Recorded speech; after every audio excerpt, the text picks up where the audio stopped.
జగిత్యాలలో పోలీసులు టీవీ9 కలిసి జాయింట్ ఆపరేషన్ చేసింది. ఇందులో నకిలీ గల్ఫ్ ఏజెంట్ల ఆఫీసుల్లో పోలీసులు ఆకస్మిక తనిఖీలు చేశారు.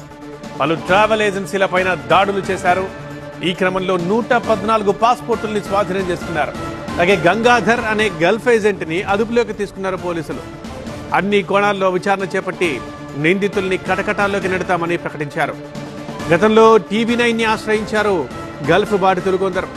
నకిలీ ఏజెంట్ల బారిన పడి మోసపోతున్నారు చాలా మంది. విజిటింగ్ వీసాపై గల్ఫ్ దేశాలకు ఉపాధి కోసం జనాల్ని పంపుతున్నారు ఇక్కడి నకిలీ ఏజెంట్లు. అక్కడికి వెళ్ళిన తర్వాత పాపం ఇక్కడి నుంచి వెళ్లిన వారు ఇబ్బందులు ఎదుర్కొంటున్నారు. ఈ క్రమంలోనే కొంతమంది బాధితులు టీవీ9 ని ఆశ్రయించారు. దీంతో టీవీ9తో కలిపి జాయింట్ ఆపరేషన్ చేపట్టారు పోలీసులు. ఏజెంట్ల ఆఫీసులపై దాడులకు దిగారు. 114 పాస్పోర్ట్లను స్వాధీనం చేసుకున్నారు. ఒకరిని గంగాధర్ అనే పేరున్న ఒక గల్ఫ్ నకిలీ ఏజెంట్ని అదుపులోకి తీసుకున్నారు.